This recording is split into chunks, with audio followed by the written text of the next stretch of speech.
Ladies and gentlemen, real late, Hot 97. My name is Peter Rosenberg, and we got the guy, man. Played a bunch of this guy's records already on Real Late.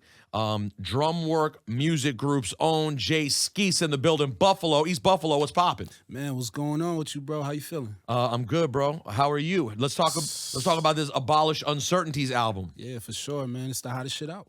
now you dropped this came out 3/24 a couple weeks ago.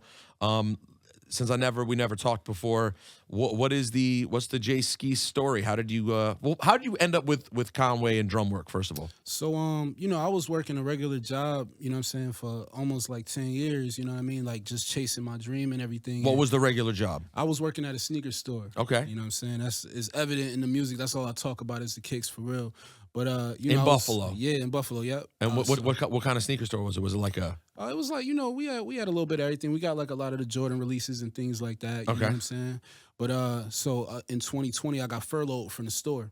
And I was, just doing music. I was chasing it for a long time, but I was working a regular job, and then I made the decision to, once I could go back, once the furlough was over, I made the decision like a week after that to just resign from my position. And me and Conway, man, we just kind of knew each other from doing different things in the town. You know what I mean? Shows. I was doing like ciphers in the town and just a lot of different things that was going on. Like my name was always coming up, and I opened up for Conway in like 2016. He did a show at Mohawk Place downtown. He had like Rest in Peace Prodigy. He was there. He had Mayhem Loren in the building. Static came through. Everybody was there, and I had like a crazy like turnout at the show. You know what I mean? A lot of people were there for me, and I think from there, like he's always told me, like I kind of ended up on his radar from there. You know what I mean? And so 2 days after I ended up, resigning from my position, that's when Conway reached out, and he was like, I'm starting up this drum work music thing. I think you're one of the hottest in the city. Like, what do you think about coming over here? So.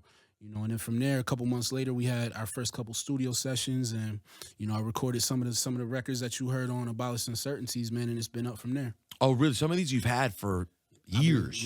I've been sitting on them almost 3 years.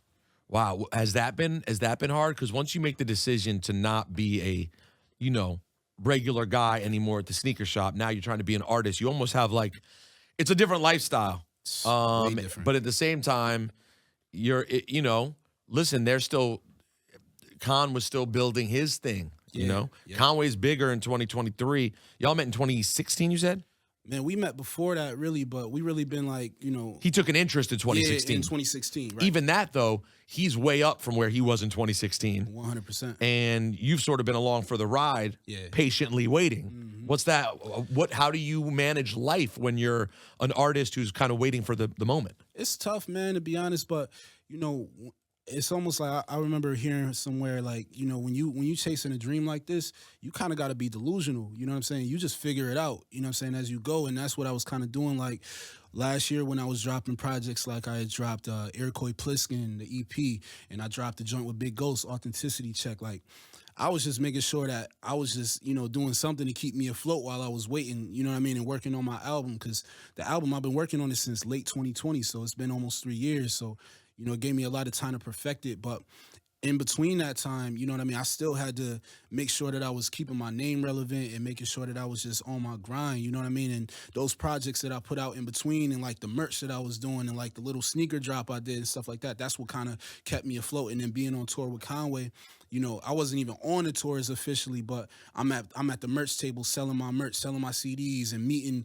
the fans who don't even know my face. They know my name, they heard the raps, but they don't even know my face. That's you? Yeah, that's me, right? Right. And it was just like, just figuring it out, bro. It was a lot of figuring it out. That's all it was. How did your family feel about you going for it in that way? Because that can be a complicated piece there. Yeah, it's tough, man. Like, I got a 6-year-old daughter. She'll be 7 soon, and my mom. You know what I'm saying? Like everybody back home. It's tough because again, you got to be a little delusional, and people don't really see it until they see you on TV and they see you. You know what I'm saying, at the Grammys and stuff like that. You know what I mean? So, it's been a tough transition, but thankfully, like I have a great support system even outside of my family. Like, you know what I mean? A lot of my friends and a lot of my, my friends' families, they've been able to help support me in a lot of different ways. So, I'm blessed in that regard. You know what I'm saying? Let's play a couple joints off of this project right now. Which joints you want to play? Oh, we definitely got to play Symmetry. We got to start that off featuring Conway the Machine. I mean, how could we not? Yeah, of course. Oh, and pick another one. Let's go back to back. Yeah, so then we'll go Bonneville, man. Gotta go Bonneville. All right, bet. That's the lead single. Okay, bet. So we're going to play Symmetry with Conway, and then we're going to play Bonneville. My man Jae Skeese, Buffalo's own, Drumwork Music Group's own, is in the building. It's Real Late Hot 97. Jae Skeese here on a Sunday on Real Late on Hot 97. My name's Peter Rosenberg. And one thing that's cool, we're talking about your story, and if you're not familiar, Jae Skeese is with Conway and Drumwork Music and part of their whole movement. It's really cool to be a part of something, I would think, like what Conway's doing, what you've seen with Griselda, because it actually gives you hope that there's a path where this is feasible. Right. Because, like, for a very long time, and I'm kind of a broken record on the subject, but for a very long time, people who made the kind of music you make, you know, you would go through the motions and, like, yeah, I'm going to be a rap star. But it's like, yeah, but where's the lane where you can make money? You know, unless you think all of a sudden this hardcore rapper from East Buffalo is going to try to get some jiggy record where he's like, pardon the word, but it's like, that's all I could think of, because it takes you back to another time when it's like you're going to have some party record that all the girls are going to love. I don't know if it's going to happen. Yeah. You know what I mean? But now, honestly, I think really majorly in part to what Gun Con and Benny have done, you now can really see, like, nah, wait, I could put together a great situation for my family, making the kind of music that comes naturally to you. Has that over the last few years, have you started to see that as like, oh, that could be the path for me? I now get it. Yeah, 100%. You know, I mentioned it on the album on Revolver when I was like, you know, I said West, Benny, Con, Derringer, you know, there's like a special team, and they showed the formula, especially like West, you know what I mean? Like he, you know, with everything that he did with the music and tying in wrestling, and, you know, I took that formula and I just kind of applied it with like the Metal Gear Solid stuff, you know what I mean? So I was like really paying attention to what they had going on, like, you know, especially when it was bubbling up early. So yeah, I mean, I definitely Did it surprise you though? Did it surpass expectations for, like, if you go back to 2015, for example, like, does Where It's Gone surpass any expectations you had? I think, you know, because I was hip to West Side back in 2012, you know what I mean? Like, the first Hitler Wears Hermes. I didn't see it being where it is now, where West is like on top of the game, Connor's on top of the game, Benny's on top of the game. But I knew, like, because it was just so different, it was gonna shine through, you know what I mean? But I knew also what I bring to the table, just as not only just a technical rapper, but, you know, my subject matter. I knew that it was kind of going against the grain of what Conway does, but for that reason, I knew it was going to kind of, again, it was going to shine through, because, you know, it's almost like opposites attract, right? You know what I'm saying? Some people, it may not be for some people, but I think more people will be, you know, in tune with it just because I got a real story. You know what I mean? Well, how would you describe that contrast between what you do and what Conway does?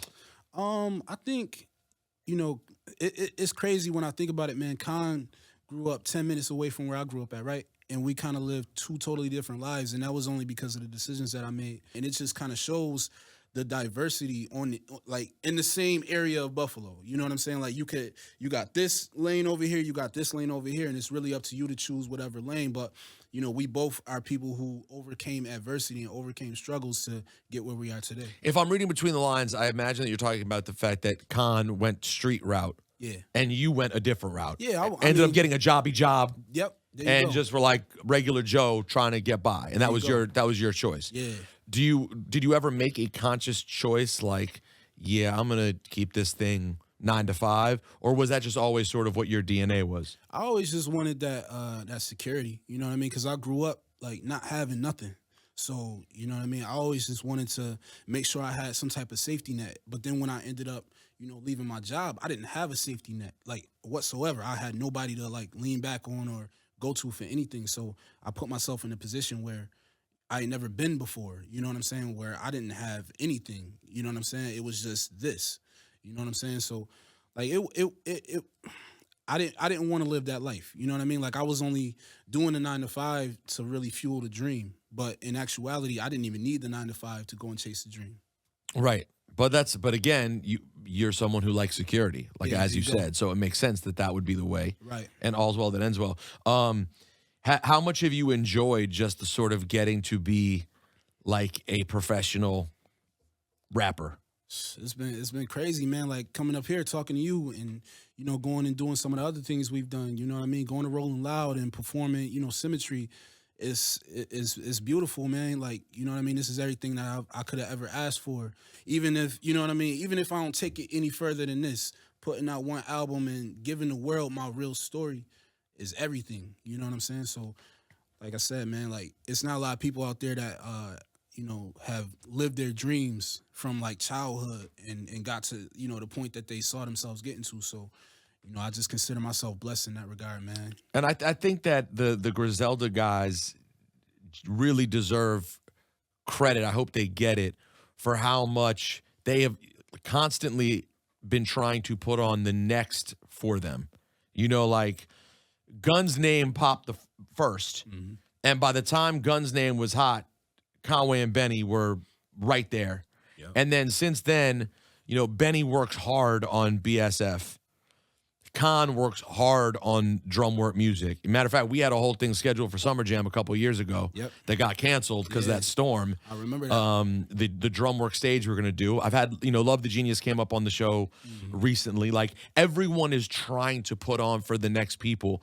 There seems to be a camaraderie among Buffalo artists that's pretty tangible. Do you feel that support in Buffalo? Like, I'm from DC originally, and it was everyone always described DC as a super like crabs in a bucket mentality, and no one wanted other people to get on. Is it that way in Buffalo, or are people widely supportive of everything you guys are doing? I mean, you get a little bit of both. You know what I'm saying? Both sides in Buffalo, because everybody for a long time, before West and Benny and Con and Derringer, nobody had really been on for real. It was like a few people making some noise, like John Boy, you know what I mean? Back in the day, he made some noise, and Joe Public back in the day, they made some noise, you know what I mean? But everybody and their mom rapped, and then if you didn't rap, your man rapped. So, everybody felt like they man was the hottest in the city. So, naturally, because it's a small environment, small city, I should say, there was always a lot of just super competitiveness and, nah, you ain't hotter than me, or, you know what I mean? Whatever the case is. But at the same time, in the city, I think there's a lot of people who know me personally. So they can you're in a different spot, right? Because you were also everyone's dude in the sneaker store. There you go. So it's like people know my story for real. So they feel like, yo, like he really grinded for his. Like people saw me when I was going and doing shows, and it was 5 people showing up, and I'm, what I'm saying, posting the videos and coming out to New York and rapping for Big Crit for the first time and doing everything that I had to do to even get here. So people can really, you know what I mean? Like, they can recognize and empathize with my story. So I think I do get a decent amount of support in Buffalo, but like you said, it is kind of like that crabs in a bucket at times with certain people. But I think it's getting better. Is there any misconceptions that people have about Buffalo? Like when you guys are out doing shows and you talk to people about where you're from, what do people generally say? And is there anything people just don't know about Buffalo? I mean, Buffalo, it's an interesting place, man. It's a beautiful place to grow up, but at the same time, you don't want to grow up there. And it's like, if you can really make it out of there, you can make it anywhere. Like they say that about a lot of places, but Buffalo is really like that. But I don't really hear too many misconceptions about Buffalo because it's like it's a pretty straightforward place. Like we got great food, you get a little bit of every season when you're there for the whole year. Great people, you know what I'm saying? It's a city of good neighbors, but it's also got it's mean streak with it too. You know what I'm saying? So not so many misconceptions, but again, I think. With my story, I tell a different side of Buffalo. You know what I'm saying? Like if you listen to the album, I'm talking about different things, certain bus routes and the way I grew up and stuff like that, man. You get a little bit of everything, man. You know what I mean? So I think with what, Griselda has brought to the table, and then what I'm bringing to the table, what Drumwork is bringing to the table, you get a full kind of view of what it is to be from Buffalo. And you're relatively early in your journey, even though it's already been a while. What has been the coolest pinch me moment so far where you're like, wow? Man, the illest moment that I've had, that's a good question.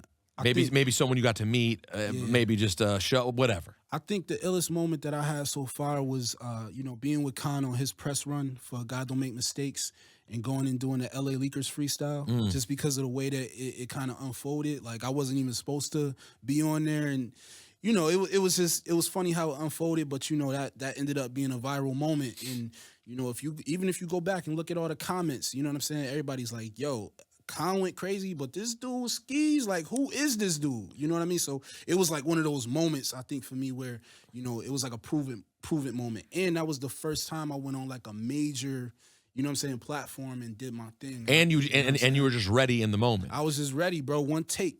You know what I'm saying? I went crazy. You didn't even know you were getting the ball? It just kind of showed up? I knew that Con wanted me to do it, but they didn't know that Con wanted me to do it. Right. So then you got to show and prove to the leakers, too, who are sitting there, and you'll be able to read someone's face if they think it's trash. Listen, you go back and watch the video, you hear what they say. Who is this dude? Right. You know what I'm saying? So... Word. I think that was the illest moment. That's dope, man. His name is Jae Skeese. The project is out right now. Oh, and last thing I wanted to ask you before you leave about Abolished Uncertainties. What does that mean exactly? So, when I was thinking about the project, you know, me and Conway, we were in the studio in like our first couple sessions, and he was like, "Yo, start thinking about what you want to name it." And I was like, "Yo, you know, just thinking to myself, like, man, everything I had to do to get to this moment, you know, it kind of built up. You know what I'm saying? It was like I'm finally here, you know what I mean? And so, you know, getting to that moment, I had a lot of uncertainties in my mind about where I would be in my rap career. And so, you know, when you get those uncertainties in your head, you know, you can become a slave to your own mind.